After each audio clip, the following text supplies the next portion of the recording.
ನಮಸ್ಕಾರ ಫ್ರೆಂಡ್ಸ್, ನಾನು ನಿಮ್ಮ ಮಂಜುನಾಥ್ ಅಂಬಡಗಟ್ಟಿ. ಕನ್ನಡ ವ್ಯಾಕರಣ ವಿಡಿಯೋ ಸರಣಿ ಭಾಗ 15ರಲ್ಲಿ ಕ್ರಿಯಾಪದದ ಮುಂದುವರಿದ ಭಾಗವಾಗಿ ಕ್ರಿಯಾಪದದ ವಿಧಗಳು ಅನ್ನುವಂತಹ ಪರಿಕಲ್ಪನೆಯನ್ನು ನಾನಿವತ್ತು ನಿಮಗೆ ಪರಿಚಯಿಸಿಕೊಟ್ಟಿದ್ದೇನೆ.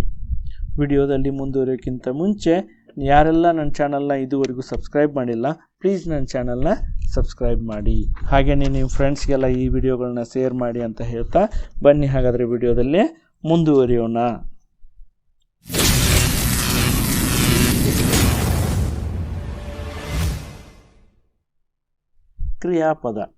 ಕ್ರಿಯಾಪದ ಅಂದರೆ ಕ್ರಿಯೆಯನ್ನು ಸೂಚಿಸುವಂತಹ ಪದವೇ ಕ್ರಿಯಾಪದ. ಕ್ರಿಯೆ ಅಂದರೆ ಕೆಲಸ. ಒಂದು ವಾಕ್ಯದಲ್ಲಿ ಕರ್ತೃವಿನ ಕ್ರಿಯೆಯನ್ನು ಸೂಚಿಸುವ ಪದವೂ ಕೂಡ ಕ್ರಿಯಾಪದ. ಉದಾಹರಣೆಗೆ, ಚಿನ್ಮಯನು ಹಣ್ಣುಗಳನ್ನು ತಿಂದನು. ಈ ವಾಕ್ಯದಲ್ಲಿ ತಿಂದನು ಎಂಬ ಪದವೇ ಕ್ರಿಯಾಪದ, ಯಾಕಂದರೆ ಕೆಲಸವನ್ನು ಸೂಚಿಸ್ತಾ ಇದೆ. ಇಲ್ಲಿ ಚಿನ್ಮಯನು ಎಂಬ ಕರ್ತೃವಿನ ಕೆಲಸವನ್ನೂ ಕೂಡ ಈ ತಿಂದನು ಅನ್ನುವಂತಹ ಕ್ರಿಯಾಪದ ಸೂಚಿಸ್ತಾ ಇರೋದ್ರಿಂದ ಅದನ್ನು ನಾವು ಇಲ್ಲಿ ಕ್ರಿಯಾಪದ ಅಂತ ಹೇಳ್ಬೋದು. ಈ ಕ್ರಿಯಾಪದದ ರಚನೆಯ ವಿಧಾನ ಹೇಗಿರ್ತದ, ಒಂದು ಕ್ರಿಯಾಪದದಲ್ಲಿ ಏನೆಲ್ಲ ಅಂಶಗಳಿರ್ತಾವೆ ಅಂದರೆ, ತಿಂದನು ಅನ್ನುವಂತಹ ಕ್ರಿಯಾಪದವನ್ನೇ ತಗೋತೀನಿ. ಇದರಲ್ಲಿ ತಿನ್ನು ಅನ್ನೋದು ಧಾತುವಾಗಿರ್ತದೆ. ದ ಅಧಿಕ್ ಅಣು, ತಿನ್ನು ಅಧಿಕ್ ದ ಅಧಿಕ್ ಅಣು. ಇದರಲ್ಲಿ ತಿಂದನು ಕ್ರಿಯಾಪದವಾದರೆ ತಿನ್ನು ಧಾತು, ಅದಕ್ಕೆ ದ ಅನ್ನೋದು ಕಾಲಸೂಚಕ ಪ್ರತ್ಯಯ, ಅಧಿಕ್ ಅಣು ಅನ್ನೋದು ಆಖ್ಯಾತ ಪ್ರತ್ಯಯ. ಹಾಗಾದರೆ ಇಲ್ಲೇ ತಿಂದನು ಎನ್ನುವಂತಹ ಕ್ರಿಯಾಪದದಲ್ಲಿ 3 ಅಂಶಗಳಿರ್ತಾವೆ. ಈಗಾಗಲೇ ನಾನು ಕಳೆದ ವಿಡಿಯೋದಲ್ಲಿ ನಿಮಗೆ ಧಾತುಗಳ ಬಗ್ಗೆ ಸಂಪೂರ್ಣವಾದಂತಹ ವಿವರಣೆಯನ್ನು ನೀಡಿದ್ದೀನಿ. ಈ ವಿಡಿಯೋದಲ್ಲಿ ಕಾಲಸೂಚಕ ಪ್ರತ್ಯಯಗಳು ಮತ್ತು ಆಖ್ಯಾತ ಪ್ರತ್ಯಯಗಳ ಕುರಿತು ವಿವರಣೆಯನ್ನು ನೀಡೋಕೆ ಪ್ರಯತ್ನಿಸ್ತಾ ಇದ್ದೀನಿ. ಹಾಗಾದರೆ ಕಳೆದ ವಿಡಿಯೋದಲ್ಲಿ ಧಾತುವಿನ ಬಗ್ಗೆ ಹೇಳಿರೋದನ್ನು ಸ್ವಲ್ಪ ಹಾಗೆ ಪುನರಾವರ್ತನೆ ಮಾಡ್ಕೊಂಡು ಈ ವಿಡಿಯೋದಲ್ಲಿ ಮುಂದುವರಿಯೋಣ ಅಂತ ಹೇಳ್ತಾ, ಧಾತು ಎಂದರೆ ಕ್ರಿಯಾಪದದ ಮೂಲ ರೂಪ. ಧಾತುವನ್ನು ಕ್ರಿಯಾ ಪ್ರಕೃತಿ ಎಂದು ಸಹ ನಾವು ಕರೆಯುತ್ತೇವೆ.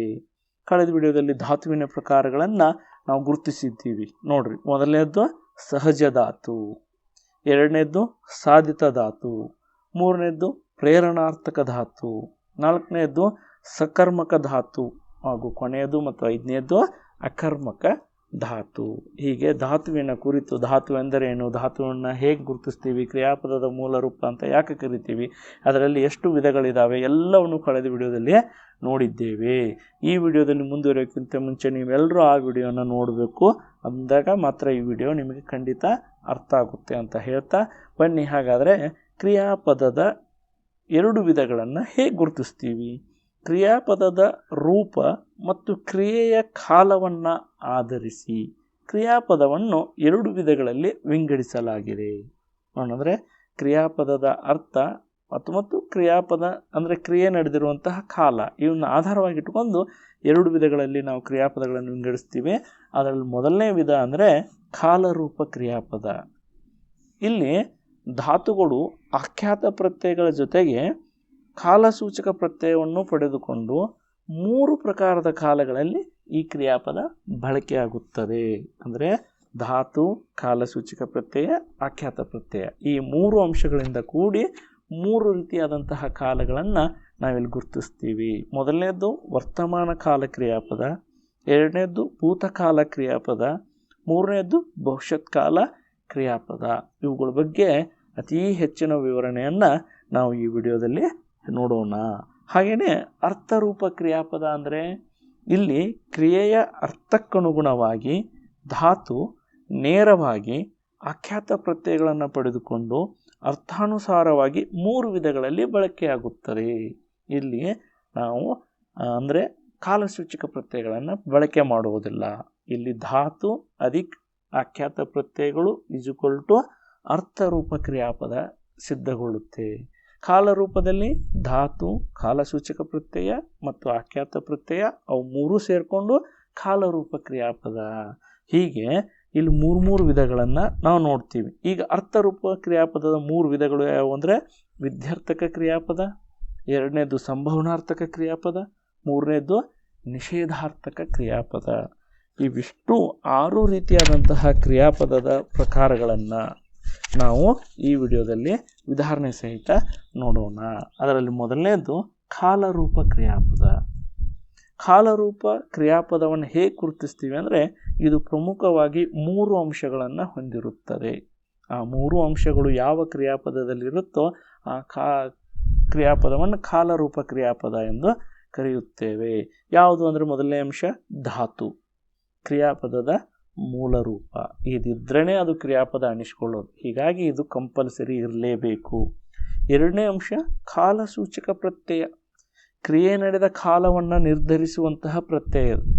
ಕ್ರಿಯೆ ಈಗ ಸದ್ಯ ನಡೀತಾ ಇದೆನಾ, ಅಥವಾ ಕ್ರಿಯೆ ನಡೆದು ಮುಗಿದು ಹೋಗಿದೆನಾ, ಅಥವಾ ಇನ್ನು ಮುಂದೆ ಕ್ರಿಯೆ ನಡೆಯುತ್ತಾ, ಹೀಗೆ 3 ರೀತಿಯಾದಂತಹ ಕ್ರಿಯೆಯನ್ನು ನಿರ್ಧರಿಸುವಂತಹ ಪ್ರತ್ಯಯಗಳಿದ್ದಾವೆ. ಅವುಗಳನ್ನು ಕಾಲಸೂಚಕ ಪ್ರತ್ಯಯ ಅಂತ ಕರೆಯುತ್ತೇವೆ. ಇನ್ನು ಅಖ್ಯಾತ ಪ್ರತ್ಯಯಗಳು 3ನೇ ಅಂಶ, ಕ್ರಿಯೆಗೆ ಸಂಬಂಧಿಸಿದಂತೆ ವಾಕ್ಯದಲ್ಲಿ ಕರ್ತೃವಿನ ಲಿಂಗ ವಚನಗಳನ್ನು ನಿರ್ಧರಿಸುತ್ತದೆ. ಈಗ ಫಾರ್ ಎಕ್ಸಾಂಪಲ್ ಅಖ್ಯಾತ ಪ್ರತ್ಯಯಗಳು ಹೆಂಗಿರ್ತಾವೆ ಅಂದರೆ, ಇವು ವಾಕ್ಯದಲ್ಲಿ ಕರ್ತೃವಿನಿಗೆ ಅನುಗುಣವಾಗಿ ಕ್ರಿಯಾಪದವನ್ನು ಏಕವಚನ, ಬಹುವಚನ, ಪುಲ್ಲಿಂಗ, ಸ್ತ್ರೀಲಿಂಗ, ನಪುಂಸಕ ಲಿಂಗವಾಗಿ ಮಾರ್ಪಡಿಸ್ತಾವೆ. ಈಗ ನೋಡಿ, ರಮೇಶನು ಹಾಲನ್ನು ಕುಡಿದನು. ಇಲ್ಲಿ ಕರ್ತೃ ರಮೇಶ, ಪುಲ್ಲಿಂಗ ಏಕವಚನದಲ್ಲಿದ್ದಾನೆ. ಹೀಗಾಗಿ ಅಖ್ಯಾತ ಪ್ರತ್ಯಯ ಅಲ್ಲಿ ಕುಡಿದನು ಏಕವಚನ ಪುಲ್ಲಿಂಗವಾಗಿ ಕ್ರಿಯಾಪದವನ್ನು ಮಾಡಿದೆ. ಅದು ನೋಡಿ, ಕುಡಿದನು ಅಂದ ತಕ್ಷಣ ನಾವು ಪುಲ್ಲಿಂಗ ಏಕವಚನ ಅಂತಲೇ ಗುರುತಿಸ್ಬೋದು, ಅದು ವಾಕ್ಯದಲ್ಲಿ ಇಲ್ಲದೆ ಇದ್ರೂ ಸದ್ಯಕ್ಕೆ. ಈಗ ನೋಡ್ರಿ, ರಮೇಶನು ಹಾಲನ್ನು ಕುಡಿದಳು ಅಂದರೆ ತಪ್ಪಾಗಿಬಿಡ್ತದೆ, ಅಲ್ಲಿ ಸ್ತ್ರೀಲಿಂಗ ಏಕವಚನ ಬಳಕೆಯಾಗಿದೆ ಕ್ರಿಯಾಪದದಲ್ಲಿ. ಹೀಗೆ ಅಖ್ಯಾತ ಪ್ರತ್ಯಯಗಳ ಕೆಲಸ ಏನು, ಕರ್ತೃವಿನಿಗೆ ಸಂಬಂಧಪಟ್ಟ ಹಾಗೆ ಕ್ರಿಯಾಪದಕ್ಕೆ ಲಿಂಗ ವಚನಗಳನ್ನು ನಿರ್ಧರಿಸ್ತಾವೆ. ಹೀಗೆ ಧಾತು, ಕಾಲಸೂಚಕ ಪ್ರತ್ಯಯ, ಅಖ್ಯಾತ ಪ್ರತ್ಯಯಗಳು 3 ಅಡಕವಾಗಿದ್ದರೆ ಆ ಕ್ರಿಯಾಪದವನ್ನು ನಾವೇನು ಕರಿತೀವಿ, ಕಾಲರೂಪ ಕ್ರಿಯಾಪದ ಅಂತ ಕರಿತೀವಿ. ಈ 3 ಅಂಶಗಳು ವ್ಯಾಕರಣ ನಿಯಮಾನುಸಾರವಾಗಿಯೇ ಸೇರುತ್ತವೆ. ಉದಾಹರಣೆಗೆ ನೋಡ್ರಿ, ಧಾತು ಅಧಿಕ ಕಾಲಸೂಚಕ ಪ್ರತ್ಯಯ ಅಧಿಕ ಆಖ್ಯಾತ ಪ್ರತ್ಯಯ, ಇವು 3 ಸೇರಿದರೆ ಕಾಲರೂಪ ಕ್ರಿಯಾಪದ. ಒಂದು ಉದಾಹರಣೆ ನೋಡ್ರಿ, ಓಡು ಅಧಿಕ ಉತ್ ಅಧಿಕಾಳೆ ಓಡುತ್ತಾಳೆ, ಇದು ವರ್ತಮಾನ ಕಾಲ ಕ್ರಿಯಾಪದ. ಓಡು ಅಧಿಕ ದ ಅಧಿಕ ಅನು ಓಡಿದನು, ಇದು ಭೂತಕಾಲ ಕ್ರಿಯಾಪದ. ಓಡು ಅಧಿಕ ವ ಅಧಿಕ ಅಳು ಓಡುವಳು, ಭವಿಷ್ಯತ್ ಕಾಲ ಕ್ರಿಯಾಪದ. ಹೆಂಗ್ರಿ ಸರ್ ವರ್ತಮಾನ, ಭೂತ, ಭವಿಷ್ಯತ್ ಕಾಲ ಅಂತ ಗುರುತಿಸಿದ್ರಿ ಅಂದರೆ ಮಧ್ಯದಲ್ಲಿರುವಂತಹ ಕಾಲಸೂಚಕ ಪ್ರತ್ಯಯಗಳದ ಆಧಾರದ ಮೇಲೆ. ಏನು ಈ ಕಾಲಸೂಚಕ ಪ್ರತ್ಯಯಗಳು ಅಂದರೆ, ಆ ಕಾಲಸೂಚಕ ಪ್ರತ್ಯಯಗಳಂದರೆ ಈ ರೀತಿಯಾಗಿ ನಾವು ಅವುಗಳನ್ನು ಗುರುತಿಸ್ತೀವಿ. ಕ್ರಿಯೆ ನಡೆದ ಕಾಲವನ್ನು ಸೂಚಿಸುವಂತಹ ಪ್ರತ್ಯಯಗಳೇ ಕಾಲಸೂಚಕ ಪ್ರತ್ಯಯಗಳು. ಕ್ರಿಯೆ ಯಾವ ಕಾಲದಲ್ಲಿ ಅಂದರೆ 3 ರೀತಿಯಾದಂಥ ಕಾಲಗಳಿದಾವೆ, ವರ್ತಮಾನ, ಭೂತ, ಭವಿಷ್ಯತ್. ಈ 3 ಕಾಲಗಳಲ್ಲಿ ಕ್ರಿಯೆ ನಡೆದಿರುವಂತಹದ್ದನ್ನು ಸೂಚಿಸುವ 3 ಪ್ರತ್ಯಯಗಳಿದಾವೆ. ಇವುಗಳ ಹಿನ್ನೆಲೆಯಲ್ಲಿ 3 ಕಾಲರೂಪ ಕ್ರಿಯಾಪದಗಳನ್ನು ನಾವು ಗುರುತಿಸ್ತೀವಿ. ಅವುಗಳನ್ನು ಒಂದು ಸಣ್ಣ ಚಾರ್ಟ್ ಮುಖಾಂತರ ತೋರಿಸ್ತೀನಿ ನೋಡ್ರಿ. ಕಾಲಗಳು, ವರ್ತಮಾನ ಕಾಲ, ಕಾಲಗಳು, ಕಾಲಸೂಚಕ ಪ್ರತ್ಯಯ, ಕ್ರಿಯಾಪದ, ಮೇಲ್ಗಡೆಗೆ ತಲೆಬರಹಗಳು, ಅದಕ್ಕೆ ಕೆಳಗಡೆಗೆ ಅಡಿಯಲ್ಲಿ ನೋಡ್ರಿ, ಮೊದಲನೇದು ವರ್ತಮಾನ ಕಾಲ, ಕಾಲಸೂಚಕ ಪ್ರತ್ಯಯ ಉತ್. ಈ ಉತ್ ಅನ್ನುವಂಥ ಕಾಲಸೂಚಕ ಪ್ರತ್ಯಯವನ್ನು ಪಡ್ಕೊಂಡ ಕ್ರಿಯಾಪದ ಯಾವುದಾಗುತ್ತೆ, ಮಾಡುತ್ತಾನೆ. ಮಾಡು ಅನ್ನುವಂಥದ್ದು ಒಂದು ಧಾತುವನ್ನು ಉದಾಹರಣೆಗೆ ತೊಗೊಂಡಿದ್ದೇನೆ, ಅದಕ್ಕೆ ಅಖ್ಯಾತ ಪ್ರತ್ಯಯವನ್ನು ಸೇರಿಸಿದ್ದೇನೆ. ಈಗ ಮುಂದೆ ಹೇಳ್ತೀನಿ ಅಖ್ಯಾತ ಪ್ರತ್ಯಯದ ಬಗ್ಗೆ. ಈಗ ನಾನು ಕಾಲಸೂಚಕ ಪ್ರತ್ಯಯದ ಬಗ್ಗೆ ಹೇಳ್ತಾ ಇದ್ದೀನಿ, ಅದನ್ನು ಮಾತ್ರ ಕಾನ್ಸಂಟ್ರೇಷನ್ ಮಾಡಿರಿ. ವರ್ತಮಾನ ಕಾಲದ ಕಾಲಸೂಚಕ ಪ್ರತ್ಯಯ ಯಾವುದು, ಉತ್. ಹೀಗಾಗಿ ಕ್ರಿಯಾಪದ ಮಾಡುತ್ತಾನೆ. ಭೂತಕಾಲ, ಅದರ ಕಾಲಸೂಚಕ ಪ್ರತ್ಯಯ ದ, ಕ್ರಿಯಾಪದ ಏನಾಯಿತು, ಮಾಡಿದನು. ನೋಡಿ, ಭವಿಷ್ಯತ್ ಕಾಲ, ಇದರ ಕಾಲಸೂಚಕ ಪ್ರತ್ಯಯ ವ ಅಥವಾ ಉವ. ಯಾವ ಧಾತು ಉ ಸ್ವರದಿಂದ ಅಂತ್ಯವಾಗುತ್ತೋ ಆ ಎಲ್ಲ ಸ್ವರಗಳ ಧಾತುಗಳಿಗೆ ಕಾಲಸೂಚಕ ಪ್ರತ್ಯಯ ವ ಅಂತ ಬರುತ್ತೆ. ಉಕಾರಾಂತವಲ್ಲದಂತಹ ಧಾತುಗಳಿಗೆ ಕಾಲಸೂಚಕ ಪ್ರತ್ಯಯ ಉವ ಬರುತ್ತೆ. ಇಲ್ಲಿ ಮಾಡು ಉಕಾರಾಂತ ಐತಿ, ಹೀಗಾಗಿ ಇದಕ್ಕೆ ವ ಬಂದಿದೆ. ಕ್ರಿಯಾಪದ ಏನಾಗಿದೆ, ಮಾಡುವನು.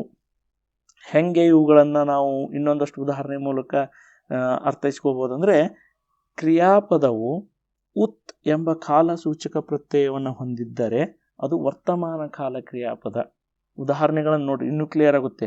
ಜಿಗಿಯುತ್ತಾನೆ, ಬರೆಯುತ್ತಾಳೆ, ತಿನ್ನುತ್ತಾನೆ, ಮಲಗುತ್ತದೆ, ಹೋಗುತ್ತಾನೆ, ಬರುತ್ತಾನೆ, ನಡೆಯುತ್ತಾನೆ ಇತ್ಯಾದಿಗಳನ್ನೆಲ್ಲ ನೋಡ್ಬೋದು. ಎಲ್ಲ ಕ್ರಿಯಾಪದಗಳನ್ನು ನೋಡ್ರಿ. ಉತ್ ಉತ್ ಉತ್ ಅಂದರೆ ತದ್ ಒತ್ತಿದೆ.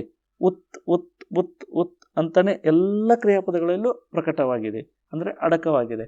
ಹೀಗೆ ಯಾವ ಕ್ರಿಯಾಪದವು ಉತ್ ಎಂಬ ಕಾಲಸೂಚಕ ಪ್ರತ್ಯಯವನ್ನು ಹೊಂದಿರ್ತದನೋ ಅದು ವರ್ತಮಾನ ಕಾಲ ಕ್ರಿಯಾಪದ.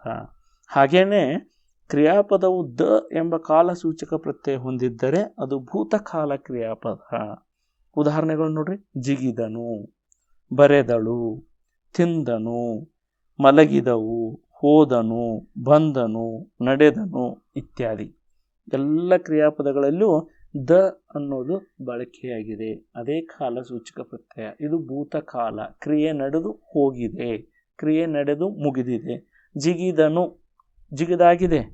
ಬರೆದಳು, ಬರೆದಾಗಿದೆ. ತಿಂದನು, ಅದು ಕೆಲಸ ಮುಗಿದಿದೆ, ಅಂದರೆ ಕೆಲಸವು ಮುಗಿದಿದ್ದನ್ನು ಸೂಚಿಸುವುದು ಭೂತಕಾಲ. ಅದರ ಕಾಲಸೂಚಕ ಪ್ರತ್ಯಯ ದ. ನೋಡಿ, ಈ ಸದ್ಯ ಕ್ರಿಯೆ ನಡೀತಾ ಇದೆ. ಜಿಗಿಯುತ್ತಾನೆ, ಬರೆಯುತ್ತಾಳೆ, ತಿನ್ನುತ್ತಾನೆ, ಕ್ರಿಯೆ ನಡೀತಾ ಇದೆ. ಕ್ರಿಯೆ ನಡೆಯುವಂತಹ ವರ್ತಮಾನ, ಜಸ್ಟ್ ನಡೀತಾ ಇರುವಂತಹ ಕ್ರಿಯೆಯ ಬಗ್ಗೆ ಹೇಳೋದನ್ನ ವರ್ತಮಾನ ಕಾಲ ಅಂತ ಕರಿತೀವಿ. ಅದರ ಕಾಲಸೂಚಕ ಪ್ರತ್ಯಯ ಉತ್. ಇನ್ನು ಭವಿಷ್ಯತ್ ಕಾಲ ಅಂದರೆ ಮುಂದೆ ಕ್ರಿಯೆ ನಡೆಯಬಹುದಾದದ್ದನ್ನು ಹೇಳುವಂಥದ್ದು. ಕ್ರಿಯಾಪದವು ವ ಅಥವಾ ಉವ ಎಂಬ ಕಾಲಸೂಚಕ ಪ್ರತ್ಯಯ ಹೊಂದಿದ್ದರೆ ಅದು ಭವಿಷ್ಯತ್ ಕಾಲ ಕ್ರಿಯಾಪದ. ಜಿಗಿಯುವನು, ಬರೆಯುವಳು, ತಿನ್ನುವವು, ಮಲಗುವುದು, ಹೋಗುವವರು, ಬರುವವಳು, ನಡೆಯುವನು ಇತ್ಯಾದಿ ಪದಗಳನ್ನು ಭವಿಷ್ಯತ್ ಕಾಲ. ಬಹಳ ಸಿಂಪಲ್ಲು. ಯಾವ ಕ್ರಿಯಾಪದದಲ್ಲಿ ಯಾವ ಕಾಲಸೂಚಕ ಪ್ರತ್ಯಯ ಐತಿ ಅನ್ನೋದನ್ನು ನೀವು ಗುರುತಿಸಿದರೆ ಆ ಕ್ರಿಯಾಪದವನ್ನು ನೀವು ನೋಡ್ಬೋದು. ಹೀಗೆ ಕಾಲಸೂಚಕ ಪ್ರತ್ಯಯ, ಆ ಧಾತು, ಆಖ್ಯಾತ ಪ್ರತ್ಯಯ ಮೂರೂ ಇದ್ದರೆ ಅದನ್ನು ಕಾಲರೂಪ ಕ್ರಿಯಾಪದ ಅಂತ ಕರಿತೀವಿ. ಈಗ ನಾನು ನಿಮಗೆ ಕಾಲಸೂಚಕ ಪ್ರತ್ಯಯದ ಬಗ್ಗೆ ಹೇಳಿದೆ. ಇನ್ನು ಆ ಮೂರನೇ ಅಂಶ ಧಾತುವಿನ ಬಗ್ಗೆ ಅಂತೂ ಕಳೆದ ವಿಡಿಯೋದಲ್ಲಿ ಹೇಳಿದ್ದೀನಿ. ಈಗ ಸದ್ಯಕ್ಕೆ ತಕ್ಷಣಕ್ಕೆ ನಿಮಗೆ ಕಾಲಸೂಚಕ ಪ್ರತ್ಯಯ ಮೂರು ರೀತಿಯಾದಂಥವನ್ನು ಹೇಳಿದೆ. ಈಗ ಆಖ್ಯಾತ ಪ್ರತ್ಯಯಗಳು, ಕ್ರಿಯಾಪದದ ಕೊನೆಯಲ್ಲಿ ಬರುವಂತಹ ಪ್ರತ್ಯಯಗಳನ್ನು ಆಖ್ಯಾತ ಪ್ರತ್ಯಯಗಳು ಎನ್ನುವರು. ಈ ಆಖ್ಯಾತ ಪ್ರತ್ಯಯಗಳ ಕೆಲಸ ಏನು ಅನ್ನೋದನ್ನು ಹೇಳಿದ್ದೀನಿ ನಿಮಗೆ. ಇನ್ನೂ ಒಂದು ಸಾರಿ ಹೇಳ್ತೀನಿ. ಒಂದಷ್ಟು ಉದಾಹರಣೆ ನೋಡ್ರಿ, ಆಖ್ಯಾತ ಪ್ರತ್ಯಯವನ್ನು ಎಲ್ಲಿ ಗುರುತಿಸ್ತೀವಿ ಅನ್ನೋಕ್ಕೆ. ಹೋಗುತ್ತಾನೆ ನೋಡ್ರಿ, ಇದರಲ್ಲಿ ಉತ್ ಅಂತಿದೆ, ಇದು ವರ್ತಮಾನ ಕಾಲಕ್ಕೆ. ಇದನ್ನು ನಾವು ವಿಗ್ರಹಿಸಿ ಬರೆದ್ರೆ ಹೋಗು ಅದಿಕ್ ಉತ್ ಅದಿಕ್ ಆನೆ. ಧಾತು, ಕಾಲಸೂಚಕ ಪ್ರತ್ಯಯ, ಆಖ್ಯಾತ ಪ್ರತ್ಯಯ ಕ್ರಿಯಾಪದದ ಕೊನೆಯಲ್ಲಿದೆ ನೋಡಿ. ಅದೇ ಕ್ರಿಯಾಪದದ ಕೊನೆಯಲ್ಲಿ ಬರುವ ಪ್ರತ್ಯಯವನ್ನು ಆಖ್ಯಾತ ಪ್ರತ್ಯಯ ಅಂತ ಕರಿತೀವಿ. ಇದರಲ್ಲಿ ಯಾವುದು ಅಂದರೆ ಆನೆ. ಇನ್ನು ಭೂತಕಾಲದ್ದೊಂದು ಉದಾಹರಣೆ ನೋಡ್ರಿ, ಹೋದಳು. ಹೋಗು ಅದಿಕ್ ದ ಅದಿಕ್ ಅಳು, ಹೋದಳು. ಇಲ್ಲಿ ಅಳು ಅನ್ನೋದು ಆಖ್ಯಾತ ಪ್ರತ್ಯಯ, ಭೂತಕಾಲದಲ್ಲಿದೆ. ಇನ್ನು ಭವಿಷ್ಯತ್ ಕಾಲಕ್ಕೆ ಒಂದು ಕೊಡ್ತೀನಿ ನೋಡ್ರಿ, ಹೋಗುವುದು. ಹೋಗು ಅದಿಕ್ ವ ಅದಿಕ್ ಉದು, ಹೋಗುವುದು. ಇದು ಆಖ್ಯಾತ ಪ್ರತ್ಯಯ ಯಾವುದು? ಉದು. ನೋಡ್ರಿ, ಇಲ್ಲಿ ಪುಲ್ಲಿಂಗ ಏಕವಚನ, ಪುಲ್ಲಿಂಗ ಸ್ತ್ರೀಲಿಂಗ ಏಕವಚನ, ಇದು ನಪುಂಸಕಲಿಂಗ. ಭವಿಷ್ಯತ್ ಕಾಲದಲ್ಲಿ ನಾನು ಬಳಸಿದ್ದು. ಇಲ್ಲಿ ಆಖ್ಯಾತ ಪ್ರತ್ಯಯ ಅಂದರೆ ಆನೆ, ಅಳು, ಉದು ಕ್ರಿಯಾಪದದ ಕೊನೆಯಲ್ಲಿರುವಂತಹ ಪ್ರತ್ಯಯ. ಇದರ ಕೆಲಸ ಏನು ಅಂದರೆ ಕರ್ತೃವಿಗೆ ಅನುಗುಣವಾಗಿ ಕ್ರಿಯಾಪದವನ್ನು ಪುಲ್ಲಿಂಗ, ಸ್ತ್ರೀಲಿಂಗ, ನಪುಂಸಕಲಿಂಗವನ್ನಾಗಿ ರೂಪಿಸುತ್ತದೆ. ಈಗ ನೋಡ್ರಿ, ಹೋಗುತ್ತಾನೆ ಅಂದರೆ ಪುಲ್ಲಿಂಗ ಏಕವಚನ ಅಂತ. ಹೋಗುತ್ತಾರೆ ಇಲ್ಲಿ ಬಹುವಚನ, ಪುಲ್ಲಿಂಗನೂ ಇರ್ಬೋದು, ಸ್ತ್ರೀಲಿಂಗನೂ ಇರ್ಬೋದು. ಹೋದಳು ನೋಡ್ರಿ, ಏಕವಚನ ಸ್ತ್ರೀಲಿಂಗದಲ್ಲಿ. ಹೋಗುವುದು ನಪುಂಸಕಲಿಂಗದಲ್ಲಿದೆ. ಹೀಗೆ ಕರ್ತೃವಿನ ಅಂದರೆ ಕ್ರಿಯೆ ನಡೆಯಲು ಕಾರಣವಾಗಿರುವ ವಾಕ್ಯದಲ್ಲಿರುವ ಕರ್ತೃವಿಗೆ ಅನುಗುಣವಾಗಿ ಕ್ರಿಯಾಪದವನ್ನು ಏನು ಮಾಡ್ತದೆ? ಪುಲ್ಲಿಂಗ, ಸ್ತ್ರೀಲಿಂಗ, ನಪುಂಸಕಲಿಂಗವನ್ನಾಗಿ ಮಾರ್ಪಡಿಸುತ್ತದೆ. ಯಾವುದು? ಆಖ್ಯಾತ ಪ್ರತ್ಯಯ.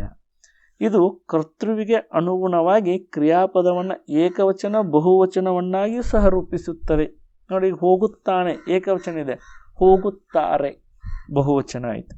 ಹೋಗುವುದು, ಹೋಗುವವರು ನೋಡಿ ಏಕವಚನ, ಬಹುವಚನ. ಹೀಗೆ ಕರ್ತೃವಿಗೆ ಅನುಗುಣವಾಗಿಯೂ ಕೂಡ ಆ ಕ್ರಿಯಾಪದವನ್ನು ಲಿಂಗಕ್ಕೆ ಅನುಗುಣವಾಗಿ ಪುಲ್ಲಿಂಗ, ಸ್ತ್ರೀಲಿಂಗ, ನಪುಂಸಕ ಲಿಂಗದ ಸಹ ಹಾಗೆಯೇ ಏಕವಚನ, ಬಹುವಚನವನ್ನಾಗಿ ರೂಪಿಸುತ್ತದೆ. ನೋಡ್ರಿ, ಇದು ಕಾಲರೂಪ ಕ್ರಿಯಾಪದ ಅನಿಸ್ಕೋಬೇಕಾಗಿತ್ತು ಅಂದರೆ ಅಥವಾ ಅರ್ಥರೂಪ ಕ್ರಿಯಾಪದ ಅನಿಸ್ಕೋಬೇಕಾಗಿತ್ತು ಅಂದರೆ ಧಾತು ಮತ್ತು ಆಖ್ಯಾತ ಪ್ರತ್ಯಯಗಳು ಎರಡೂ ಅಂಶಗಳು ಕಡ್ಡಾಯವಾಗಿರಲೇಬೇಕು. ಹೀಗಾಗಿ ಇವು ಕ್ರಿಯಾಪದದ ಮೂರು ಅಂಶಗಳಲ್ಲಿ ಕಾಲರೂಪದಲ್ಲಿ ಮತ್ತು ಅರ್ಥ ರೂಪದಲ್ಲಾದರೆ ಎರಡೂ ಅಂಶಗಳಲ್ಲಿ ಧಾತು ಮತ್ತು ಆಖ್ಯಾತ ಪ್ರತ್ಯಯ ಅತ್ಯವಶ್ಯವಾಗಿ ಇರಲೇಬೇಕು. ಹಾಗಾದರೆ ಈ ಆಖ್ಯಾತ ಪ್ರತ್ಯಯಗಳು ಎಷ್ಟಿದ್ದಾವೆ, ಹೇಗೆ ಅವು ಎಲ್ಲ ಕ್ರಿಯಾಪದವನ್ನು ಮಾರ್ಪಡಿಸ್ತವೆ ಅನ್ನೋದಕ್ಕೆ ಒಂದು ಚಾರ್ಟೇ ಇದೆ. ಆ ಚಾರ್ಟನ್ನು ನೋಡ್ಕೊಂಡು ಬರೋಣ ಬರ್ರಿ. ನೋಡಿ, ಧಾತುಗಳ ಮೇಲೆ ಸೇರಿ ಕ್ರಿಯಾಪದಗಳನ್ನು ಲಿಂಗ ವಚನಗಳಿಗೆ ಅನುಗುಣವಾಗಿ ಮಾರ್ಪಡಿಸುವಂತಹ ಪ್ರತ್ಯಯಗಳನ್ನು ಆಖ್ಯಾತ ಪ್ರತ್ಯಯಗಳು ಅಂತ ಕರೀತೇವೆ. ಇನ್ನು ಪುರುಷಾರ್ಥಕ ಸರ್ವನಾಮಗಳು, ನಿಮಗೆ ನಾನು ನಾಮಪದ ಹೇಳಬೇಕಾದ್ರೆ ಹೇಳಿದ್ದೆ, ಈ ಕರ್ತೃಗಳನ್ನ ನಾವು ಹೆಂಗೆ ನಾಮಪದಗಳಿಗೆ ಬದಲಾಗಿ ಬಳಸುವಂತಹ ಸರ್ವನಾಮಗಳು ಇರ್ತವೆ, ಅವುಗಳನ್ನು ಕೂಡ ನಾನು ಇಲ್ಲಿ ತಿಳಿಸಿದ್ದೇನೆ. ಅವುಗಳಿಗೆ ಆಧಾರವಾಗಿ ಅನುಗುಣವಾಗಿ ಇಲ್ಲಿ ಆಖ್ಯಾತ ಪ್ರತ್ಯಯಗಳನ್ನು ನಾವು ಅಧ್ಯಯನ ಮಾಡೋಕ್ಕೆ ವೈಯಾಕರಣಿಕರು ಒಂದು ಚಾರ್ಟನ್ನೇ ನೀಡಿದ್ದಾರೆ. ವಿಶೇಷವಾಗಿ ಈ ರೀತಿಯಾದಂಥ ಚಾರ್ಟ್ ನಿಮಗೆ ಯಾವುದೇ ವ್ಯಾಕರಣ ಪುಸ್ತಕದಲ್ಲೂ ಇಷ್ಟು ನೀಟಾಗಿ ಚೆನ್ನಾಗಿ ಸಿಗುವುದಿಲ್ಲ. ಆದರೆ ನಾನು ಹಲವಾರು ವ್ಯಾಕರಣ ಪುಸ್ತಕಗಳನ್ನು ಆಧರಿಸಿ ನಿಮಗೋಸ್ಕರನೇ ಇದನ್ನು ರೆಡಿ ಮಾಡಿದ್ದೀನಿ. ಬಹಳ ಬೇಗನೆ ಅರ್ಥ ಮಾಡ್ಕೋತೀರಿ ಅಂದ್ಕೊಂಡು ಹೇಳ್ತೀನಿ. ನೋಡ್ರಿ, ಪುರುಷಾರ್ಥಕ ಸರ್ವನಾಮಗಳು ಅಂದರೆ ಪುರುಷಗಳ ಹಿನ್ನೆಲೆಯಲ್ಲಿ ಆಧರಿಸಿದಂತಹ ಸರ್ವನಾಮಗಳು.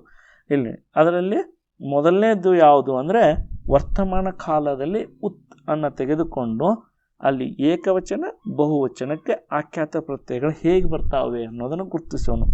ಉತ್ತಮ ಪುರುಷ ಕೆಳಗಡೆ ಕೊಟ್ಟಿದ್ದೇನೆ. ಉತ್ತಮ ಪುರುಷ ಅಂದರೆ ಯಾರು? ನಾನು ಮತ್ತು ನಾವು. ಇದರಲ್ಲಿ ಏಕವಚನದಲ್ಲಿ ಆಖ್ಯಾತ ಪ್ರತ್ಯಯ ಏನೇ ಅಂದರೆ ಮಾಡುತ್ತೇನೆ, ಮಾಡು ಅಧಿಕ್ ಉತ್ ಅಧಿಕ್ ಏನೇ ಮಾಡುತ್ತೇನೆ. ಬಹಳ ಸಿಂಪಲ್ಲು. ಏಕವಚನ ಪುಲ್ಲಿಂಗದಲ್ಲಿದೆ, ಯಾವುದಾದ್ರೂ ಲಿಂಗ ಇರ್ಬೋದು. ಇದು ಉತ್ತಮ ಪುರುಷ, ನಾನು ನಾವು, ಇಲ್ಲಿ ಲಿಂಗವನ್ನು ಗುರುತಿಸೋಕೆ ಸಾಧ್ಯವಿಲ್ಲ. ಇದೇ ಬಹುವಚನದಲ್ಲಿ ಹೇಗಾಗುತ್ತೆ? ಏವೆ ಮಾಡು ಅಧಿಕ್ ಉತ್ ಅಧಿಕ್ ಏವೆ ಮಾಡುತ್ತೇವೆ. ನಾನು ಕೆಲಸವನ್ನು ಮಾಡುತ್ತೇನೆ, ನಾವು ಕೆಲಸವನ್ನು ಮಾಡುತ್ತೇವೆ. ಇನ್ನು ಮಧ್ಯಮ ಪುರುಷ ನೀನು ನೀವು, ಉತ್ತಮ ಪುರುಷ ನಾನು ನಾವು, ಸರ್ವನಾಮ ಪ್ರಕರಣವನ್ನು ನೆನಪು ಮಾಡಿಕೊಡ್ರಿ. ಇಲ್ಲಿ ಮಧ್ಯಮ ಪುರುಷ ನೀನು ನೀವು. ಏಕವಚನದಲ್ಲಿ ಈ ಸನ್ನಿ ಮಾಡು ಅಧಿಕ್ ಉತ್ ಅಧಿಕ್ ಈ ಮಾಡುತ್ತಿ. ನೀನು ತುಂಬ ಚೆನ್ನಾಗಿ ಕೆಲಸವನ್ನು ಮಾಡುತ್ತಿ, ನನಗೆ ತುಂಬ ಇಷ್ಟ ಆಗುತ್ತೆ. ನೋಡ್ರಿ ವಾಕ್ಯದಲ್ಲಿ ಇರಿ ಬಹುವಚನಕ್ಕೆ ಮಾಡುತ್ತೀರಿ, ಮಾಡು ಅಧಿಕ್ ಉತ್ ಅಧಿಕ್ ಇರಿ ಮಾಡುತ್ತೀರಿ. ನೋಡ್ರಿ ಹೇಗೆ ಅದು ಕರ್ತೃವಿಗೆ ಅನುಗುಣವಾಗಿ ಆಖ್ಯಾತ ಪ್ರತ್ಯಯ ಬದಲು ಮಾಡ್ತಾ ಇದೆ ಕ್ರಿಯಾಪದವನ್ನು ಅಂತ ನೋಡ್ಕೊಂಡೋಗ್ರಿ. ಇನ್ನು ಪ್ರಥಮ ಪುರುಷ, ಇದರಲ್ಲಿ ಪುಲ್ಲಿಂಗ ಅವನು ಅವರು. ಆನೆ ಮಾಡು ಅಧಿಕ್ ಉತ್ ಅಧಿಕ್ ಆನೆ ಮಾಡುತ್ತಾನೆ, ಪುಲ್ಲಿಂಗ ಬಂತು, ಇಲ್ಲಿ ಗುರುತಿಸ್ತೇವೆ ನಾವು. ಇದನ್ನು ಬಹುವಚನದಲ್ಲಿ ಮಾಡುತ್ತಾರೆ. ಇನ್ನು ಪ್ರಥಮ ಪುರುಷ ಸ್ತ್ರೀಲಿಂಗ ಅವಳು ಅವರು. ಆನೆ ಇದ್ದಿದ್ದು ಆಳೆ, ಮಾಡು ಅಧಿಕ್ ಉತ್ ಅಧಿಕ್ ಆಳೆ ಮಾಡುತ್ತಾಳೆ. ಅದನ್ನು ಬಹುವಚನದಲ್ಲಿ ಆರೆ. ಅಲ್ಲಿ ಪ್ರಥಮ ಪುರುಷ ಪುಲ್ಲಿಂಗದಲ್ಲೂ ಸೇಮು, ಸ್ತ್ರೀಲಿಂಗದಲ್ಲೂ ಸೇಮು, ಮಾಡುತ್ತಾರೆ. ಇನ್ನು ಪ್ರಥಮ ಪುರುಷ ನಪುಂಸಕಲಿಂಗ, ಏಕವಚನದಲ್ಲಿ ಅದು, ಬಹುವಚನದಲ್ಲಿ ಅವು. ಅದೇ ಮಾಡು ಅಧಿಕ್ ಉತ್ ಅಧಿಕ್ ಅದೇ ಮಾಡುತ್ತದೆ, ಬಹುವಚನದಲ್ಲಿ ಮಾಡುತ್ತವೆ. ಅದು ಚೆನ್ನಾಗಿ ಕೆಲಸವನ್ನು ಮಾಡುತ್ತದೆ, ಅವು ಚೆನ್ನಾಗಿ ಕೆಲಸವನ್ನು ಮಾಡುತ್ತವೆ.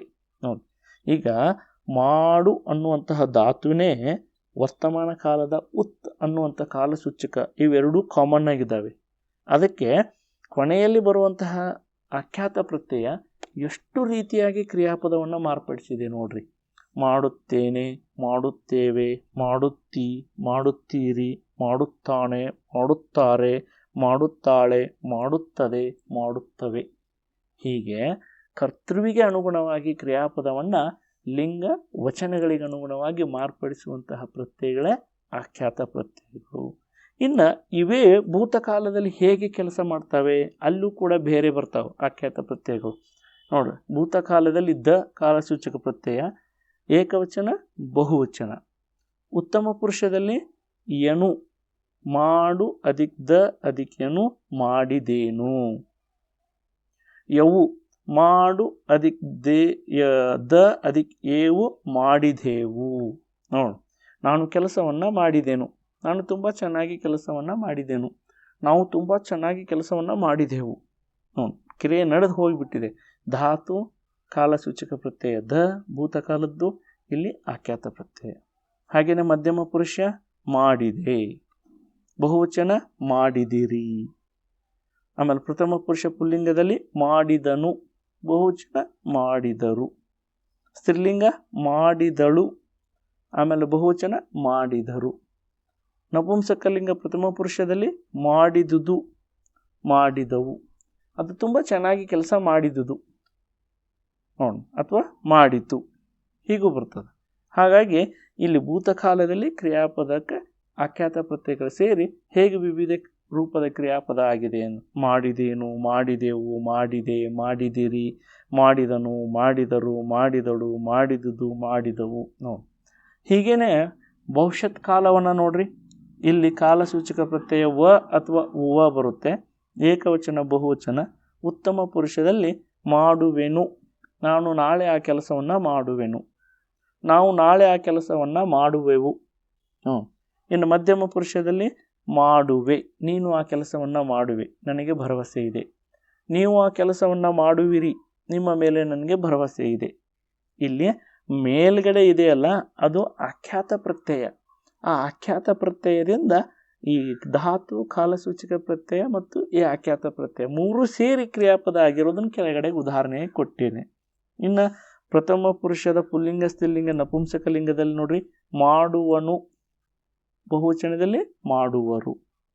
ಮಾಡುವಳು ಸ್ತ್ರೀಲಿಂಗದಲ್ಲಿ, ಬಹುವಚನದಲ್ಲಿ ಸೇಮ್ ಮಾಡುವರು. ಇನ್ನು ನಪುಂಸಕಲಿಂಗದಲ್ಲಿ ಮಾಡುವುದು ಮತ್ತು ಮಾಡುವವು. ಹೀಗೆ ಆಖ್ಯಾತ ಪ್ರತ್ಯಯಗಳು ಸೇರಿದಾಗ ಕ್ರಿಯಾಪದವು ಕಾಲಕ್ಕೆ ಅನುಗುಣವಾಗಿ ಅಂದರೆ ಕರ್ತೃವಿಗೆ ಅನುಗುಣವಾಗಿ ಆ ಕ್ರಿಯಾಪದವನ್ನು ಕಾಲದಲ್ಲಿ ವಿವಿಧ ರೂಪಗಳಲ್ಲಿ ಬದಲಾಯಿಸುತ್ತದೆ. ಲಿಂಗ, ವಚನ. ಲಿಂಗ ಅಂದರೆ ಪುಲ್ಲಿಂಗ, ಸ್ತ್ರೀಲಿಂಗ, ನಪುಂಸಕಲಿಂಗ. ವಚನ ಅಂದರೆ ಏಕವಚನ, ಬಹುವಚನ. ಈ ಚಾರ್ಟನ್ನು ನೀವು ನೆನಪಿಟ್ಕೊಂಡ್ರೆ ಆ ಆಖ್ಯಾತ ಪ್ರತ್ಯಯಗಳನ್ನು ಗುರುತಿಸೋಕೆ ನಿಮಗೆ ಅನುಕೂಲವಾಗುತ್ತೆ. ಪ್ರತ್ಯಯಗಳು ಭಾಳ ಇದಾವೆ. ವಿಭಕ್ತಿ ಪ್ರತ್ಯಯಗಳಿದ್ದಾವೆ, ಆಖ್ಯಾತ ಪ್ರತ್ಯಯಗಳಿದ್ದಾವೆ. ವಿಭಕ್ತಿ ಪ್ರತ್ಯಯಗಳು ನಾಮಪದಗಳ ಮೇಲ್ಗಡೆ ಬಂದರೆ, ಆಖ್ಯಾತ ಪ್ರತ್ಯಯಗಳು ಕ್ರಿಯಾಪದಗಳ ಮೇಲೆ ಬರ್ತವೆ. ಅವುಗಳನ್ನು ನೀವು ಸರಿಯಾಗಿ ನೆನಪಿಟ್ಕೋಬೇಕು. ಇನ್ನು ಈ ಕ್ರಿಯಾಪದದಲ್ಲಿಯೂ ಕೂಡ ಕಾಲಪಲ್ಲಟ ಅಂತಿದೆ. ಈಗ ವರ್ತಮಾನ, ಭೂತ, ಭವಿಷ್ಯತ್ ಮೂರು ಕಾಲಗಳನ್ನು ಹೇಳಿದೆ. ಕ್ರಿಯೆ ನಡೀತಾ ಇರೋದು, ನಡೆದು ಹೋಗಿರೋದು, ನಡೆಯುವಂಥದ್ದು, ಮೂರು ಕಾಲಗಳನ್ನು ಗುರುತಿಸಿದ್ದೀವಿ. ಈ ಹೆಂಗೆ ವಿಭಕ್ತಿ ಪಲ್ಲಟ ಇತ್ತಲ್ಲ ಹಾಗೇನೆ ಕಾಲಪಲ್ಲಟನೂ ಕೂಡ ಇರುತ್ತೆ. ಈ ಕಾಲಪಲ್ಲಟವನ್ನು ಹೆಂಗೆ ವ್ಯಾಖ್ಯಾನಿಸ್ತೀವಿ? ಒಂದು ಕಾಲದ ಕ್ರಿಯೆಯನ್ನು ಇನ್ನೊಂದು ಕಾಲದ ಕ್ರಿಯಾರೂಪದಿಂದ ಹೇಳುವುದೇ ಕಾಲಪಲ್ಲಟ ಎನ್ನುವರು. ಹೆಂಗೆ? ಈಗ ನೋಡ್ರಿ, ಭವಿಷ್ಯತ್ ಕಾಲದ ಕ್ರಿಯಾಪದಗಳು ವರ್ತಮಾನ ಕಾಲದಲ್ಲಿ ಕಾಲಪಲ್ಲಟಗೊಳ್ಳುತ್ತವೆ. ನೋಡೋಣ, ನಾವು ಭವಿಷ್ಯತ್ ಕಾಲದಲ್ಲಿ ಹೇಳಬೇಕಾಗಿರುವಂಥ ಕ್ರಿಯಾಪದವನ್ನು ವರ್ತಮಾನ ಕಾಲದಿಂದ ಅದನ್ನು ಹೇಳಿ ಅರ್ಥೈಸುತ್ತೇವೆ. ಆಗ ಅರ್ಥ ಕೆಡುವುದಿಲ್ಲ, ಸರಿನೇ ಅಂದ್ಕೊಂಡು ನಾವು ಅದನ್ನು ಮಾನ್ಯ ಮಾಡ್ತೀವಿ. ಅದನ್ನು ಕಾಲಪಲ್ಲಟ ಅಂತ ಕರಿತೀವಿ. ಒಂದು ಉದಾಹರಣೆ ನೋಡಿದರೆ ಇನ್ನೂ ಅರ್ಥ ಆಗುತ್ತೆ. ಅವರು ನಾಳೆ ಊರಿಗೆ ಹೋಗುತ್ತಾರೆ, ನೀವೇನು ಅದರ ಬಗ್ಗೆ ಯೋಚನೆ ಮಾಡಬೇಡಿ ಅಂತ ನಾವು ವಾಕ್ಯದಲ್ಲಿ ಬಳಸ್ತೇವೆ. ಆ್ಯಕ್ಚುಲಿ ಇದು ಹೋಗುತ್ತಾರೆ ಅನ್ನೋದು ವರ್ತಮಾನ ಕಾಲದ ಕ್ರಿಯಾಪದ. ನಾಳೆ ಊರಿಗೆ ಹೋಗುತ್ತಾರೆ, ಈಗ ಸದ್ಯಕ್ಕೆ ಈಗ ಅವರು ಊರಿಗೆ ಹೋಗುತ್ತಾರೆ ಅಂದರೆ ಓಕೆ. ನಾಳೆ ಅವರು ಊರಿಗೆ ಹೋಗುವರು ಎಂದಾಗಬೇಕು. ಆದರೆ ನಾವು ಅಲ್ಲಿ ಏನಂತ ಬಳಸಿದ್ದೀವಿ? ವರ್ತಮಾನ ಕಾಲದ ಕ್ರಿಯಾಪದವನ್ನು ಬಳಸಿದ್ದೀವಿ, ಹೋಗುತ್ತಾರೆ. ಆದರೂ ಸಹ ಅದು ಅರ್ಥ ಮಾನ್ಯ ಆಗೈತಿ. ಇದನ್ನು ನಾವು ಕಾಲಪಲ್ಲಟ ಅಂತ ಕರಿತೀವಿ. ಇನ್ನೊಂದು ಉದಾಹರಣೆ ನೋಡ್ರಿ, ಅಡಿಗರು ಮುಂದಿನ ತಿಂಗಳು ನಮ್ಮೂರಿಗೆ ಬರುತ್ತಾರೆ. ಸಹಜವಾಗಿ ಬಳಸ್ಬಿಡ್ತೀವಿ. ಆ್ಯಕ್ಚುಲಿ ಅದೇನಾಗಬೇಕು? ಬರುವರು ಎಂದಾಗಬೇಕು. ಆದರೂ ಸದ್ಯಕ್ಕೆ ನಾವು ಅದನ್ನು ವರ್ತಮಾನ ಕಾಲದ ಕ್ರಿಯಾಪದದಿಂದನೇ ಅರ್ಥೈಸ್ತಾ ಇದ್ದೀವಿ. ಹೀಗೆ ಭವಿಷ್ಯತ್ ಕಾಲದ ಕ್ರಿಯಾಪದಗಳಿಗೆ ಬದಲಾಗಿ ವರ್ತಮಾನ ಕಾಲದ ಕ್ರಿಯಾಪದಗಳನ್ನು ಬಳಸ್ತಾ ಇದ್ದೀವಿ. ಕಾಲ ಪಲ್ಲಟ. ಅವನು ಒಳಗೆ ಊಟ ಮಾಡುತ್ತಾನೆ, ಊಟ ಮಾಡುವನು ಅಂತ ಆಗಬೇಕು. ಊಟ ಮಾಡುತ್ತಾನೆ, ಅವನು ಒಳಗೆ ಊಟ ಮಾಡುತ್ತಿದ್ದಾನೆ. ಆಲ್ರೆಡಿ ಮಾಡ್ತಾ ಇದ್ದಾನೆ, ಸರಿ ಇದೆ. ಆದರೆ ನಾವು ಒಂದೊಂದು ಸರ್ತಿ ಏನು ಮಾಡ್ತೀವಿ? ಅವನು ಒಳಗೆ ಊಟ ಮಾಡುವನು, ಅವನು ಒಳಗೆ ಊಟ ಮಾಡುವನು. ಈ ಸದ್ಯ ಮಾಡ್ತಾ ಇದ್ದಾನೆ, ಆದರೆ ಅವನು ಒಳಗೆ ಊಟ ಮಾಡುವನು ಅಂತ ಹೇಳ್ತೀವಿ ಭವಿಷ್ಯತ್ ಕಾಲದಲ್ಲಿ. ಅದನ್ನು ಕೂಡ ನಾವು ಕ್ರಿಯಾಪದ ಅಂದರೆ ಕಾಲಪಲ್ಲಟ ಅಂತ ಕರಿತೀವಿ. ಹೆಂಗೆ? ವರ್ತಮಾನ ಕಾಲದ ಕ್ರಿಯಾಪದಗಳು ಭವಿಷ್ಯತ್ ಕಾಲದಲ್ಲಿ ಕಾಲಪಲ್ಲಟಗೊಳ್ಳುತ್ತವೆ. ಉದಾಹರಣೆ ನೋಡ್ರಿ, ಗೋಪಾಲ್ ಒಳಗೆ ಊಟ ಮಾಡುವನು ಅಂತ ಹೇಳ್ತೀವಿ. ಆ್ಯಕ್ಚುಲಿ ಏನಾಗಬೇಕು, ಅದು ಗೋಪಾಲ್ ಒಳಗೆ ಊಟ ಮಾಡುತ್ತಿದ್ದಾನೆ ಎಂದಾಗಬೇಕು.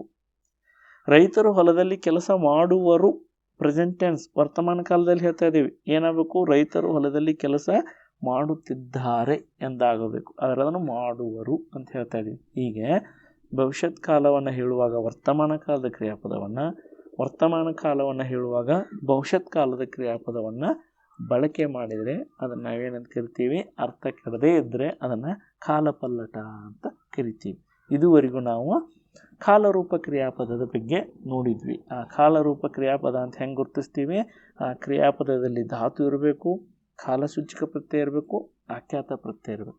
ಈ ಮೂರೂ ಅಂಶಗಳು ಅಡಕವಾಗಿದ್ದರೆ ಮಾತ್ರ ಅದನ್ನು ನಾವೇನಂತ ಕರಿತೀವಿ, ಕಾಲರೂಪ ಕ್ರಿಯಾಪದ ಅಂತ ಕರಿತೀವಿ.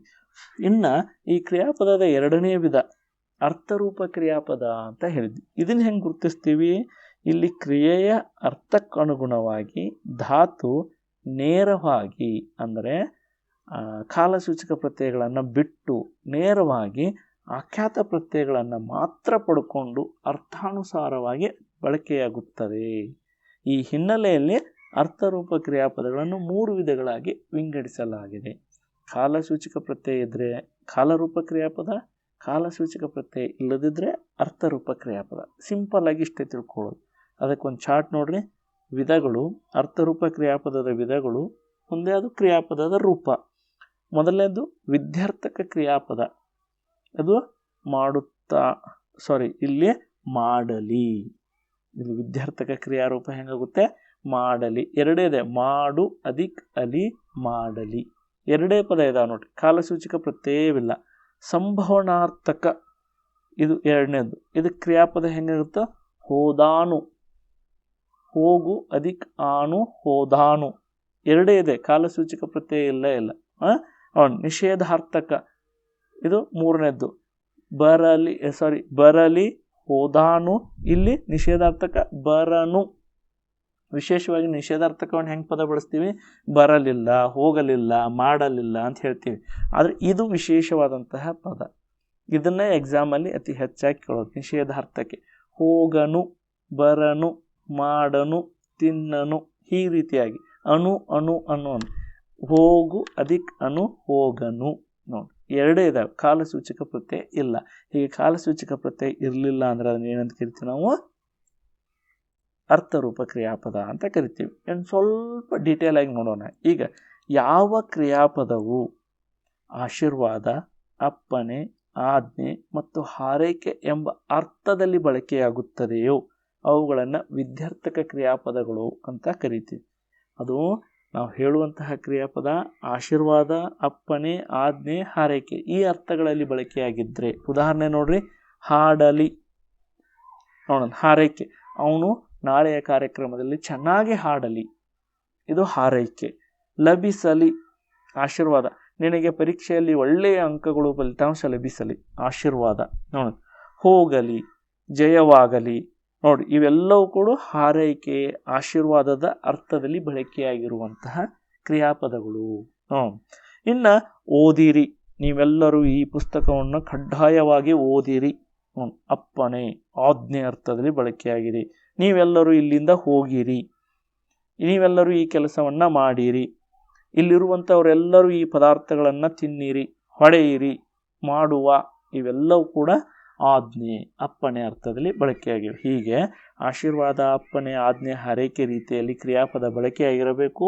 ಅಲ್ಲಿ ಧಾತು ಮತ್ತು ಆಖ್ಯಾತ ಪ್ರತ್ಯಯ ಎರಡೇ ಇದ್ದರೆ ಅವುಗಳನ್ನು ಏನಂತ ಕರಿತೀವಿ ನಾವು, ಅರ್ಥರೂಪ ಕ್ರಿಯಾಪದಗಳಲ್ಲಿ ವಿದ್ಯಾರ್ಥಕ ಕ್ರಿಯಾಪದಗಳು ಅಂತ ಕರಿತೀವಿ. ಇನ್ನು ಯಾವ ಕ್ರಿಯಾಪದದ ಅರ್ಥ ಸಂಶಯ ಅಥವಾ ಊಹಾತ್ಮಕ, ಊಹೆಯ ಅರ್ಥದಿಂದ ಕೂಡಿರ್ತದೆಯೋ ಅವು ಸಂಭವನಾರ್ಥಕ ಕ್ರಿಯಾಪದಗಳು. ಸಂಶಯ ಅಥವಾ ಊಹೆಯಿಂದ ಕೂಡಿರ್ಬೇಕು ಅರ್ಥ, ಅಂಥದನ್ನ ಏನಂತ ಕರಿತೀವಿ ನಾವು, ಸಂಭವನಾರ್ಥಕ.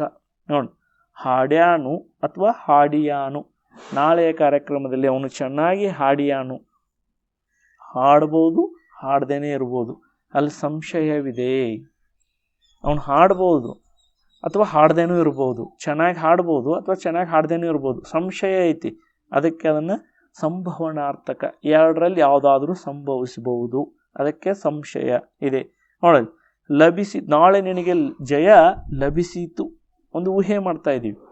ನೋಡ್, ಹೋದಾರು, ಬಂದಾರು, ಜಯವಾದೀತು, ಓದೀತು, ಹೋದೇವು, ಮಾಡೀರಿ, ನೀವು ಆ ಕೆಲಸವನ್ನು ನಾಳೆ ಚೆನ್ನಾಗಿ ಮಾಡೀರಿ. ನೋಡಿ, ಇಲ್ಲಿ ಸಂಶಯ ಅಥವಾ ಊಹೆ ಮಾಡ್ತಾ ಇದ್ದಿರೋದ್ರಿಂದ ಈ ಅರ್ಥ ಇರೋದ್ರಿಂದ ಇವುಗಳನ್ನು ನಾವೇನಂತ ಕರಿತೀವಿ? ಸಂಭವನಾರ್ಥಕ ಕ್ರಿಯಾಪದಗಳು. ಇನ್ನು ಯಾವ ಕ್ರಿಯಾಪದವು ನಿಷೇಧ, ಕ್ರಿಯೆ ನಡೆಯುವುದಿಲ್ಲ ಎಂಬ ಅರ್ಥವನ್ನು ಸೂಚಿಸುತ್ತದೆಯೋ ಅವು ನಿಷೇಧಾರ್ಥಕ ಕ್ರಿಯಾಪದಗಳು. ಹೆಂಗಿದೆ? ಜಿಗಿಯನು, ಲಭಿಸದು, ಹೋಗರು, ಬಾರಳು, ತಿನ್ನದು. ನಾಳೆ ಅವರು ಹಣ್ಣುಗಳನ್ನು ತಿನ್ನರು ಅಥವಾ ಅದು ತಿನ್ನದು. ಮಾಡದು, ಓದನು, ಹೋಗಳು, ನಿಲ್ಲರು ಇತ್ಯಾದಿ ಪದಗಳನ್ನು ನಿಷೇಧಾರ್ಥಕ ಕ್ರಿಯಾಪದಗಳು, ಅದರಲ್ಲಿ ಅರ್ಥರೂಪ ಕ್ರಿಯಾಪದದ ಮೂರನೆಯ ಪ್ರಕಾರಗಳು ಅಂತ ಕರೀತೀವಿ. ಇನ್ನು ಈ ಅರ್ಥರೂಪ ಕ್ರಿಯಾಪದದ ಆಖ್ಯಾತ ಪ್ರತ್ಯಯಗಳು ಯಾವ್ಯಾವು? ಆಗಲೇ ಹೇಳಿದಂಥ ಚಾರ್ಟನ್ನೇ ಇಲ್ಲಿ ಮತ್ತೆ ನಿಮಗೆ ಚಾರ್ಟ್ ರೂಪದಲ್ಲಿ ತೋರಿಸ್ತೀನಿ ನೋಡ್ರಿ. ಧಾತುಗಳ ಮೇಲೆ ಸೇರಿ ಕ್ರಿಯಾಪದಗಳನ್ನು ರೂಪಿಸುವ ಪ್ರತ್ಯಯಗಳೇ ಆಖ್ಯಾತ ಪ್ರತ್ಯಯಗಳು ಎನ್ನುವರು. ಇಲ್ಲಿ ಪುರುಷಾರ್ಥಕ ಸರ್ವನಾಮಗಳನ್ನು ನೋಡ್ರಿ, ಅದಕ್ಕೆ ವಿದ್ಯಾರ್ಥಕ, ಸಂಭವನಾರ್ಥಕ, ನಿಷೇಧಾರ್ಥಕ ಮೂರು ರೂಪದಲ್ಲಿ ನೋಡೋಣ. ಮೊದಲನೇದು ವಿದ್ಯಾರ್ಥಕ, ಏಕವಚನ, ಬಹುವಚನ. ಉತ್ತಮ ಪುರುಷ, ಇಲ್ಲಿ ನಾನು, ನಾವು. ಆಖ್ಯಾತ ಪ್ರತ್ಯಯ ಏವೆ, ಅಂದರೆ ನೇರವಾಗಿ ಇಲ್ಲಿ ಧಾತು ಇದ್ದದ್ದು ಆಖ್ಯಾತ ಪ್ರತ್ಯಯವನ್ನು ಪಡ್ಕೋತದ. ಮಾಡುವೆ, ಬಹುವಚನದಲ್ಲಿ ಮಾಡೋಣ. ಮಧ್ಯಮ ಪುರುಷ, ನೀನು, ನೀವು. ಇಲ್ಲಿ ನೇರವಾಗಿ ಧಾತುನೇ ಏಕವಚನದಲ್ಲಿ ವಿದ್ಯಾರ್ಥಕದಲ್ಲಿ ಬಳಕೆಯಾಗುತ್ತೆ. ಮಾಡು ಅಂದರೆ CET ಪರೀಕ್ಷೆಯಲ್ಲಿ ಇಂಥ ಪ್ರಶ್ನೆಗಳನ್ನು ಕೇಳ್ತಾರೆ. ವಿದ್ಯಾರ್ಥಕದಲ್ಲಿ ಮಧ್ಯಮ ಪುರುಷದಲ್ಲಿ ಧಾತುನೇ ನೇರವಾಗಿ ಬಳಕೆಯಾಗುತ್ತೆ. ಮಾಡು, ತಿನ್ನು, ಹೋಗು, ನಿಲ್ಲು, ಬರೆ ಇವೆಲ್ಲವೂ ಕೂಡ.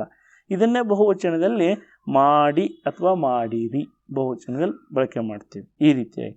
ಇನ್ನು ಪ್ರಥಮ ಪುರುಷದ ಪುಲ್ಲಿಂಗ, ಸ್ತ್ರೀಲಿಂಗ, ನಪುಂಸಕಲಿಂಗದಲ್ಲಿ ನೋಡಲಿ, ಅಲಿ, ಮಾಡಲಿ. ಬಹುವಚನದಲ್ಲೂ ಮಾಡಲಿ, ಅವನು ಕೆಲಸವನ್ನು ಮಾಡಲಿ, ಅವರು ಕೆಲಸವನ್ನು ಮಾಡಲಿ.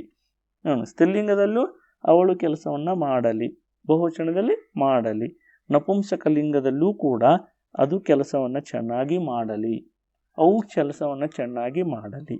ಎಲ್ಲವೂ ಕೂಡ ಅಲಿ ಅನ್ನುವಂತಹ ಪ್ರತ್ಯಯವನ್ನು ಪಡ್ಕೊಂಡು ಒಂದೇ ರೀತಿಯಾಗಿ ಪ್ರಯೋಗವಾಗಿವೆ. ಇನ್ನು ಸಂಭವನಾರ್ಥಕ, ಏಕವಚನ, ಬಹುವಚನ. ಉತ್ತಮ ಪುರುಷದಲ್ಲಿ ಮಾಡೇನು, ನಾನು ಕೆಲಸವನ್ನು ನಾಳೆ ಮಾಡೇನು, ನಾವು ಕೆಲಸವನ್ನು ನಾಳೆ ಮಾಡೇವು ಬಹುವಚನದಲ್ಲಿ. ಹಾಗೆ ಮಧ್ಯಮ ಪುರುಷದಲ್ಲಿ ಇಯೇ ಅಥವಾ ಬಹುವಚನದಲ್ಲಿ ಇರಿ, ಮಾಡಿಯೇ, ಮಾಡಿರಿ. ಇನ್ನು ಪ್ರಥಮ ಪುರುಷ ಪುಲ್ಲಿಂಗ ಮಾಡಿಯಾಣು, ಮಾಡಿಯಾರು. ಸ್ತ್ರೀಲಿಂಗದಲ್ಲಿ ಮಾಡಿಯಾಳು, ಬಹುವಚನದಲ್ಲಿ ಮಾಡಿಯಾರು. ಇನ್ನು ನಪುಂಸಕಲಿಂಗದಲ್ಲಿ ಮಾಡೀತು, ಮಾಡಿಯಾವು. ನೋಡಿ, ಹೀಗೆ ಏನು ಸಂಭವನಾರ್ಥಕದಲ್ಲಿ ಏಕವಚನ, ಬಹುವಚನದಲ್ಲಿ ಈ ಪ್ರತ್ಯಯಗಳನ್ನು ಪಡ್ಕೊಂಡು ಹೆಂಗೆ ಕ್ರಿಯಾಪದಗಳು ಅರ್ಥಕ್ಕೆ ಅನುಗುಣವಾಗಿ ಬಳಕೆ ಆಗ್ತಾ ಇದ್ದಾವೆ. ಇನ್ನು ಕೊನೆಯದು ನಿಷೇಧಾರ್ಥಕ, ಏಕವಚನ, ಬಹುವಚನ. ಮಾಡೇನು, ಮಾಡೇವು ಬಹುವಚನದಲ್ಲಿ, ಏಕವಚನದಲ್ಲಿ. ಮಾಡೇ, ಮಧ್ಯಮ ಪುರುಷ, ನೀನು ಆ ಕೆಲಸವನ್ನು ಮಾಡೇ. ಅಥವಾ ಮಾಡರಿ, ಬಹುವಚನದಲ್ಲಿ, ನೀವು ಆ ಕೆಲಸವನ್ನು ಮಾಡರಿ.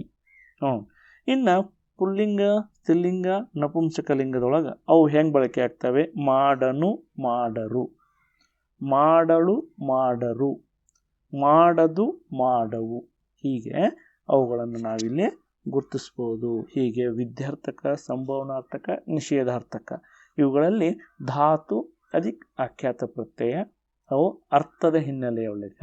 ಅರ್ಥ ಅಂದರೆ ಆಶೀರ್ವಾದ, ಹಾರೈಕೆ, ಅಪ್ಪನೆ, ಆಜ್ಞೆ ಇದ್ದರೆ ವಿದ್ಯಾರ್ಥಕ, ಸಂಶಯ, ಊಹೆ ಇದ್ದರೆ ಸಂಭವನಾರ್ಥಕ, ಕ್ರಿಯೆ ನಡೆಯುವುದಿಲ್ಲ ಎಂಬ ಅರ್ಥ ಇದ್ದರೆ ನಿಷೇಧಾರ್ಥಕ. ಅವುಗಳಿಗೆ ಅನುಗುಣವಾಗಿ ಆಖ್ಯಾತ ಪ್ರತ್ಯಯಗಳು ಲಿಂಗ, ವಚನಗಳಿಗೆ ಅನುಗುಣವಾಗಿ ಕ್ರಿಯಾಪದಗಳನ್ನು ರೂಪಿಸ್ತವೆ. ಇವುಗಳನ್ನು ಅರ್ಥರೂಪ ಕ್ರಿಯಾಪದಗಳು. ಇಲ್ಲಿ ಅರ್ಥವೇ ಪ್ರಧಾನವಾಗಿರೋದ್ರಿಂದ ಅರ್ಥರೂಪ ಕ್ರಿಯಾಪದ ಅಂತ ಕರಿತೀವಿ.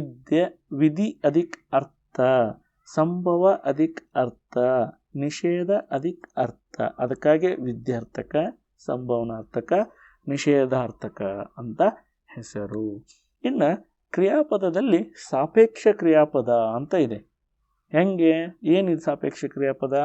ವಾಕ್ಯದಲ್ಲಿ ಕ್ರಿಯಾಪದವು ತನ್ನ ಪೂರ್ಣವಾದ ಅರ್ಥವನ್ನು ಪೂರ್ಣಗೊಳಿಸಲು ಮತ್ತೊಂದು ಕ್ರಿಯಾಪದವನ್ನು ಅಪೇಕ್ಷಿಸಿದರೆ ಅದನ್ನೇ ಆ ಕ್ರಿಯಾಪದವನ್ನೇ ಸಾಪೇಕ್ಷ ಕ್ರಿಯಾಪದ ಎನ್ನುವರು. ಒಂದು ವಾಕ್ಯದಲ್ಲಿ ಒಂದು ಕ್ರಿಯಾಪದ ಇದೆ, ಅದು ಅರ್ಥವನ್ನು ಪೂರ್ಣಗೊಳಿಸ್ಕೊಳ್ಳೋಕ್ಕೆ ಇನ್ನೊಂದು ಕ್ರಿಯಾಪದವನ್ನು ಸಹಾಯ ಪಡ್ಕೊಂಡ್ರೆ ಅದನ್ನು ಸಾಪೇಕ್ಷ ಕ್ರಿಯಾಪದ ಅಂತ ಕರಿತೀವಿ. ಉದಾಹರಣೆ ನೋಡ್ರಿ, ಮಗು ಕುಣಿಯುತ್ತಾ ಬೀದಿಗೆ ಹೋಯಿತು. ಇಲ್ಲಿ 2 ಕ್ರಿಯಾಪದಗಳು ಬಳಕೆಯಾಗಿದ್ದಾವೆ. ಮಗು ಕುಣಿಯುತ್ತಾ, ಕುಣಿಯೋದು, ಕುಣಿ ಅನ್ನೋದು ಒಂದು, ಹೋಯಿತು ಅನ್ನೋದು ಇನ್ನೊಂದು. ಇಲ್ಲಿ ಮಗು ಕುಣಿಯುತ್ತಾ ಬೀದಿಗೆ ಹೋಯಿತು 2 ಕ್ರಿಯಾಪದಗಳು ಬಳಕೆಯಾಗಿದ್ದಾವೆ. ಒಂದು ಕ್ರಿಯಾಪದ, ಇನ್ನೊಂದು ಸಾಪೇಕ್ಷ ಕ್ರಿಯಾಪದ. ಯಾವುದು ಸಾಪೇಕ್ಷ ಕ್ರಿಯಾಪದ ಅಂದರೆ ಕುಣಿಯುತ್ತಾ.